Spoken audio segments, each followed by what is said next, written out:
ഇനി വരുന്ന കാലം എന്നത് സ്മാർട്ട് കാലഘട്ടമാണ്. സ്മാർട്ട് കാലഘട്ടത്തിൽ ഓട്ടോമേഷൻ എന്നത് ഒരിക്കലും ഒഴിച്ചുകൂടാനാകാത്ത ഒരു മേഖലയും അതിൽ തന്നെ ജോലി സാധ്യത ഏറ്റവും കൂടിയ ഒരു മേഖലയാണ് ഇൻഡസ്ട്രിയൽ ഓട്ടോമേഷൻ എന്നത്.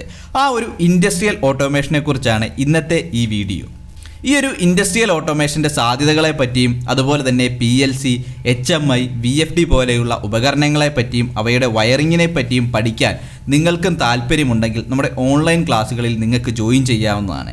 കഴിഞ്ഞ 10 വർഷത്തിലേറെയായി നമ്മൾ ഈ മേഖലയിൽ നേടിയെടുത്തിട്ടുള്ള എക്സ്പീരിയൻസിൻ്റെയും അതുപോലെ തന്നെ പല പ്രോജക്റ്റിൻ്റെയും അടിസ്ഥാനത്തിൽ ക്രമീകരിച്ചിട്ടുള്ള ഈ ഒരു കോഴ്സിലൂടെ ഇൻഡസ്ട്രിയൽ ഓട്ടോമേഷൻ്റെ ബേസിക്കും കൂടാതെ PLC പ്രോഗ്രാമിങ്ങും എല്ലാം നിങ്ങൾക്കും പഠിക്കാവുന്നതാണ്, അതും തികച്ചും ഓൺലൈനിലായി. ഈ ഒരു കോഴ്സിനെ പറ്റി കൂടുതലായി അറിയാൻ താഴെ കൊടുത്തിരിക്കുന്ന വാട്സാപ്പ് നമ്പറിലോ അല്ലെങ്കിൽ മെയിൽ ID-യിലോ നിങ്ങൾക്ക് ബന്ധപ്പെടാവുന്നതുമാണ്. ഇലക്ട്രിക്കൽ, മെക്കാനിക്കൽ, ഇലക്ട്രോണിക്സ് മേഖലകളിൽ ജോലി അന്വേഷിക്കുന്നവർക്ക് വളരെ വലിയ അവസരങ്ങളുള്ള ഒരു മേഖലയാണ് ഇൻഡസ്ട്രിയൽ ഓട്ടോമേഷൻ എന്നത്. ഓട്ടോമേഷൻ എന്നത് സോഫ്റ്റ്വെയറുകളുടെയും ഹാർഡ്വെയറുകളുടെയും സഹായത്തോടുകൂടി മനുഷ്യൻ്റെ അധ്വാനം പരമാവധി കുറച്ച് ജോലികൾ വളരെ കൃത്യതയോടുകൂടി ചെയ്യുന്നതിനെയാണ് ഓട്ടോമേഷൻ എന്ന് പറയുന്നത്. അതിൽ തന്നെ ഒരു പ്ലാന്റിൻ്റെയോ ഒരു വെയർഹൗസിൻ്റെയോ പ്രവർത്തനത്തെ കൃത്യമായി നിരീക്ഷിക്കുകയും കൺട്രോൾ ചെയ്യുകയും ചെയ്യുന്നതിനെയാണ് ഇൻഡസ്ട്രിയൽ ഓട്ടോമേഷൻ എന്നും പറയുന്നത്. കഴിഞ്ഞ 10 വർഷത്തെ കണക്കുകൾ പരിശോധിച്ചാൽ ഓട്ടോമേഷൻ മേഖലയിൽ 17% മേലെ ജോലി സാധ്യതയാണ് ആഗോളതലത്തിൽ വർദ്ധിച്ചത്. അതായത് 2015 കാലയളവ് പരിശോധിച്ചാൽ ഓട്ടോമേഷൻ മേഖലയിൽ 6 ലക്ഷത്തിൽ പരം തൊഴിലവസരങ്ങൾ ഉണ്ടായിരുന്നുവെങ്കിൽ അത് 2025 ആയപ്പോഴേക്കും 27 ലക്ഷത്തിന് മേലെയായി. ഇതിന് കാരണമായി പറയുന്നത് സ്മാർട്ട് ടെക്നോളജിയും അതുപോലെ തന്നെ അഡ്വാൻസ്ഡ് കൺട്രോൾസിൻ്റെ കടന്നുവരവുകളുമാണ്. ഈ ഒരു കണക്ക് തന്നെ പരിശോധിക്കുമ്പോൾ മനസ്സിലാക്കാൻ സാധിക്കുന്നത് ഇത്തരം മേഖലകളിൽ തന്നെ ഏറ്റവും കൂടുതൽ ജോലി സാധ്യത ഏറിയത് ഏഷ്യ പസഫിക് മേഖലകളിലാണ് എന്നാണ്. 2025 കാലഘട്ടം മാത്രം നോക്കുകയാണെന്നുണ്ടെങ്കിൽ 11 ലക്ഷത്തിന് മേലെയാണ് ഏഷ്യ പസഫിക് റീജിയനിൽ മാത്രമുള്ള ജോലി സാധ്യത. അതിൽ തന്നെ PLC പോലെയുള്ള സോഫ്റ്റ്വെയർ ബേസ്ഡ് ആയിട്ടുള്ള ഓട്ടോമേഷൻ ജോലികളും വളരെ ഏറെ വർദ്ധിച്ചതായി കാണാൻ സാധിക്കും. മികച്ച രീതിയിൽ ജോലികൾ കൈകാര്യം ചെയ്യാൻ സാധിക്കുന്നു എന്നുള്ളതാണ് ഓട്ടോമേഷൻ മേഖലകളിലേക്ക് കമ്പനികൾ ചൂടുമാറാനുള്ള ഏറ്റവും പ്രധാനപ്പെട്ട കാരണം.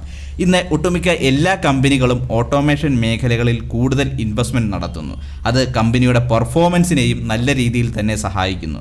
അതിനാൽ തന്നെ ഇത്തരം മേഖലകളിലേക്കുള്ള ജോലി സാധ്യതയും വളരെ ഏറെയാണ്. ഇവിടെ ഒരു ചോദ്യം പ്രസക്തമാണ്. ഇനി വരുന്ന കാലഘട്ടത്തിൽ എന്താണ് ഓട്ടോമേഷൻ പ്രോഗ്രാമർ പോലെയുള്ള ജോലിയുടെ പ്രസക്തി എന്ന്? ഈ ഒരു ചോദ്യം ഇവിടെ പ്രസക്തമാക്കുന്നതിൻ്റെ പ്രധാന കാരണം AI സാങ്കേതിക വിദ്യയാണ്. AI സാങ്കേതിക വിദ്യ ഇന്ന് ലോകത്ത് ഒട്ടുമിക്ക എല്ലാ ജോലിയിലും മേഖലയിലും കടന്നു കയറിക്കൊണ്ടിരിക്കുന്ന കാഴ്ചയാണ് നമുക്ക് കാണാൻ സാധിക്കുന്നത്. അപ്പോൾ ഇൻഡസ്ട്രിയൽ ഓട്ടോമേഷൻ്റെ ഭാവിയും ഈ ഒരു കടന്നുകയറ്റം നമുക്ക് വളരെയധികം പ്രതീക്ഷിക്കാം. ഇതിൽ നമ്മൾ മനസ്സിലാക്കേണ്ട ഒരു കാര്യം ഓട്ടോമേഷൻ എന്നത് തന്നെ AIയുടെ ഒരു ലഘുരൂപമാണ്. AI സാങ്കേതിക വിദ്യ എന്താണ് എന്ന് കൂടുതലായി നമ്മൾ മനസ്സിലാക്കുമ്പോഴാണ് ഓട്ടോമേഷനുമായി അത് എത്രത്തോളം ബന്ധപ്പെട്ടിരിക്കുന്നു എന്ന് നമുക്ക് മനസ്സിലാക്കാൻ സാധിക്കുകയുള്ളൂ.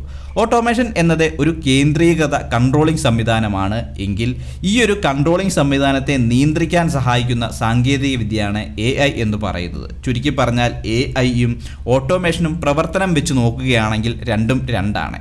ഓട്ടോമേഷൻ്റെ സഹായത്തോടുകൂടി നമുക്കൊരു വെയർഹൗസ് അല്ലെങ്കിൽ പ്ലാന്റ് പോലുള്ളവയെ നിയന്ത്രിക്കാൻ സാധിക്കും. എന്നാൽ ഓട്ടോമേഷൻ സോഫ്റ്റ്വെയറുകൾക്ക് സ്വമേധയായി തീരുമാനം എടുക്കുവാനോ ആവശ്യമായ ചേഞ്ചസുകൾ വരുത്തുവാനോ ഇതിന് സാധിക്കുകയില്ല. ഈ ഒരു കുറവാണ് AI നികത്തുന്നത്. ചുരുക്കി പറഞ്ഞാൽ AIയുടെ കടന്നുവരവ് ഓട്ടോമേഷൻ മേഖലയിലെ ജോലി സാധ്യത കുറയ്ക്കുന്നതിനേക്കാളും ജോലി സാധ്യത കൂട്ടാനാണ് സാധ്യത.